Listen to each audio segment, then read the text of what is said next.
Hey guys, welcome to Clockwork Noodles for another breakdown of the Elusive Samurai. This is episode 6. I technically did episode 5 yesterday, so bear with me if I accidentally say yesterday's episode. It wasn't yesterday's episode. For you guys, it was a week ago.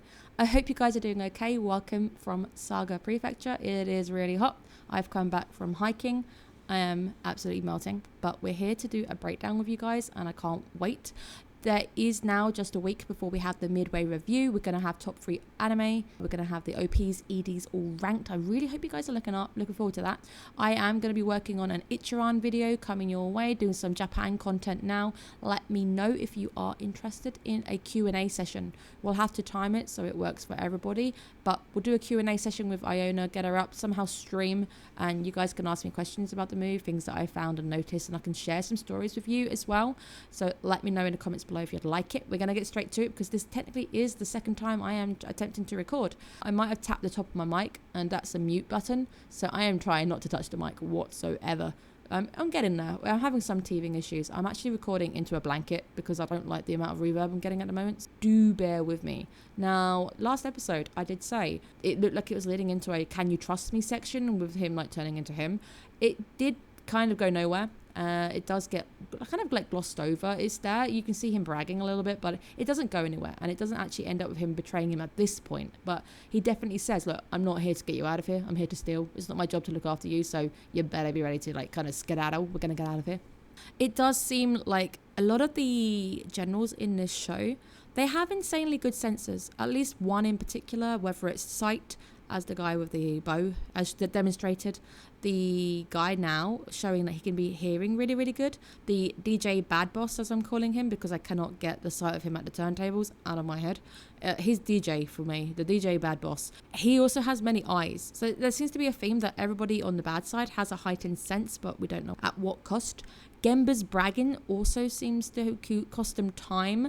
Thanks to him doing the whole "can you trust me" thing, he ends up having to run away and they get caught, and that's when he starts to jump to the idea of "I'm going to sell you out," which proves to you like at this point I'm not trustworthy. You've come to me, you haven't proved that you're trustworthy. Why should I actually help you out? And it's this pride that ends up getting them seen, and that's when Tokiyuki has to jump in and actually save him, which is good because in a bad way, because it gets him hurt, but in a good way it ends up allowing him to demonstrate honesty, protecting this guy, and like, look, I think it's fun being with you. I really enjoy having to deal with the way you are, all your tricks. I think it's fun and you're refreshing. And it allows him to be open and honest, which actually gets probably more him on the side. You give Gemba a reason to want to actually join as opposed to, here's some money. Because eventually he's going to go, oh, it's not worth my life, I'm out of here. You need to get kind of bond over more than just money. Now, the voiceover from the future, the devoted general who never betrayed anybody, almost like a reading from a history book, maybe giving us a vibe that we know where this story is going and we know how it's going to end. Would be interesting to see if it's being retold from the future or something, because initially the anime opens with them going, oh, this is like present day, and then you speed it all the way back to when they are and what period they are. It does make me wonder if it's like a retelling of a book. Now, the Golden Kamui vibe. Now, my favorite anime. Well, one of my favorite animes. Probably my 5th favorite anime. It's in the top 5. Definitely check out the manga. The anime doesn't do it the best justice because it's now swapped its studios. But the first 2 seasons, the second season and third season, really, really good. Definitely check out Golden Kamui because if you're enjoying this, you are going to enjoy that as well. It's just a later time period. But the plot is just beautiful. And now the moment with the 2 generals on the horse becoming a bit overly feely, getting a bit crazy because bits of the bodies are starting to talk to each other, showing that supernatural element. Golden Kamui has all of that. They're just crazy. Okay, they haven't really got the supernatural vibe. Everybody's just crazy, and it really has the same kind of vibes. This show really does go crazy at times, but it seems to be a bit more supernatural. But thanks to these guys as well, you do get a bit of Gemba backstory, showing that he's exiled, his family fell into thieving. I love the distraction technique with him knowing, hey, you've got really good ears.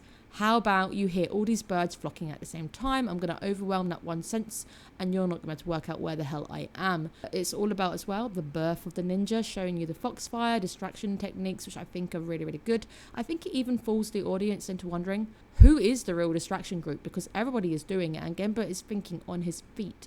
Now, I love the resolution to this. I think Gemba joining the party is great.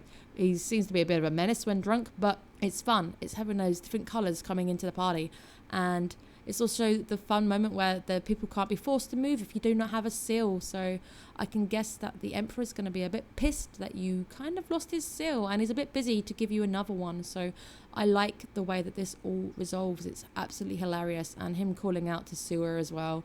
Really, really good. Nice transition because it goes straight to DJ Boss. Now, I did say before watching the show, what I really want from the show is a complex character. Someone who is well written. A bad guy who you just know is bad, and you know he's scary, and he really is. But you just want to keep watching. You want to know what his deal is. You want to know what his motives are. And he's fascinating to watch. And he really, really is. And as Sewer says, here's your warning. He can't be killed by normal means. Are you ready to go up against somebody who or even like walks above normal means, who is terrifying? And it's artistic, it's cinematic, it's brutally beautiful, if that could be a juxtaposition, as it is. It's just insane. The massacre sequence is just jaw-dropping.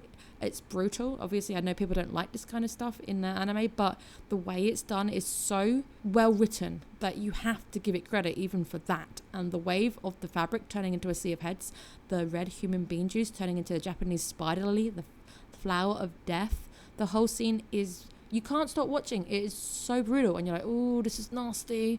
All the sounds, all the gore, and all the body parts floating around everywhere.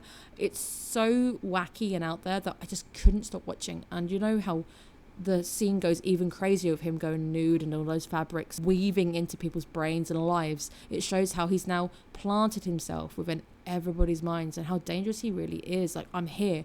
You are flocking to me, not the prince laying on the floor. You're walking through the human bean juice and the husks without batting an eyelid. And it really makes for a truly terrifying villain. So Gemba at the end, lowering the tone just to give you that potty humor, you need it. After a scene that brutal, I kind of need that kind of refreshing moment where I go, oh yeah, he's got his butt out. Oh, he's got his, he's got his woohoo out as well. I need that. I need that after a scene where many, many people have just lost their lives. So I think this episode was beautifully done. I like this anime. I think this anime is good. I know it's not everyone's cup of tea, but I love a show that's really well written, really well developed, and it looks visually good. So I gotta give it to it, and it sounds really good too.